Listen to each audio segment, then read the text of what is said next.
L'occasion s'est voulue unique, inoubliable, extrêmement appréciable en ce temps difficile un peu partout pour les populations de Kouaban et ses environs. Une banlieue de la capitale camerounaise Yaoundé avec ses campagnes de consultation médicale gratuite. Je remercie grandement l'association Espoir d'Afrique qui nous vient en aide, nous les démunis, nous qui n'avons pas de moyens nécessaires pour se faire soigner. Ce qui est le plus difficile à l'hôpital maintenant, ce sont les examens. Et moi, je trouve ces examens gratuitement ici.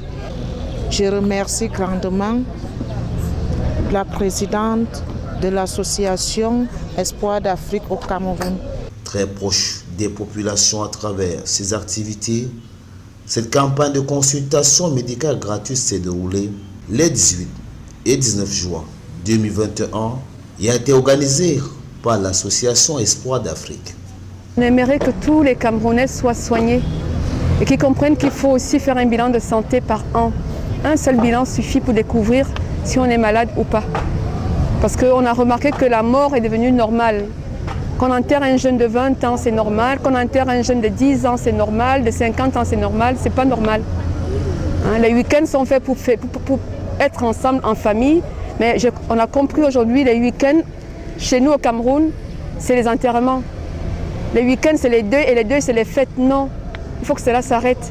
C'est pour ça qu'on a mis en place ces campagnes-là. C'est la deuxième campagne qu'on organise au Cameroun.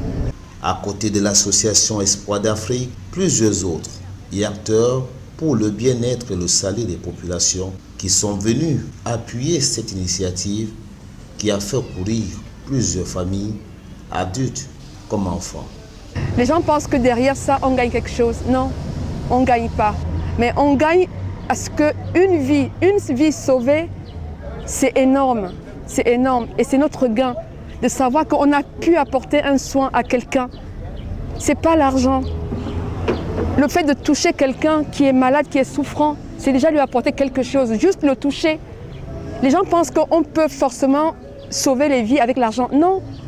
Juste le regard envers l'autre qui est en souffrance, c'est déjà un médicament. Vous savez, il y a certaines pathologies, il y a certaines maladies, n'est-ce pas, que physiquement, n'est-ce pas, on ne voit pas la maladie. Vous allez à l'hôpital, on vous passe au scanner, on vous passe aux examens, on ne trouve rien. Et quand c'est de tels cas, ça nécessite automatiquement la prière. Il faut automatiquement, parce que la prière va avec la médecine. Et vous êtes sans ignorer que le père de la médecine, c'est Dieu, qui est un Dieu omniscient. Sur le tableau de consultation et gratuitement, entre autres, la médecine générale, la pédiatrie, les soins bucco-dentaires et les examens tout aussi gratuits comme celui du diabète, des hépatites, le paludisme, le VIH et bien d'autres encore. Nous prenons les malades en fonction de ce qui les amène effectivement dans la symptomatologie. Après ça, nous procédons à l'examen physique, c'est-à-dire que le médecin consulte et au sortir de sa consultation, il a une idée de ce qui peut entraver la santé du malade. En ce moment-là, il demande un bilan paraclinique, ce que nous avons fait. Et ce bilan paraclinique, lorsqu'il s'agit par exemple des cas d'hypertension artérielle et de diabète, nous orientons ce malade vers des cliniques spécialisées. Les maladies gastro-intestinales, l'axépalus et les maladies éruptives de l'enfant.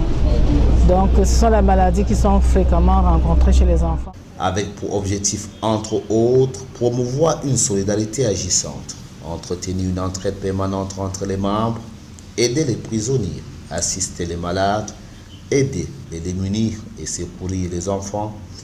Association Espoir d'Afrique, avec ses multiples activités depuis sa création, est devenue aujourd'hui effectivement cet acteur majeur qui donne espoir au continent africain, un continent qui a besoin de compter sur lui-même, sur ses fils et ses filles, pour faire face à ces nombreux défis.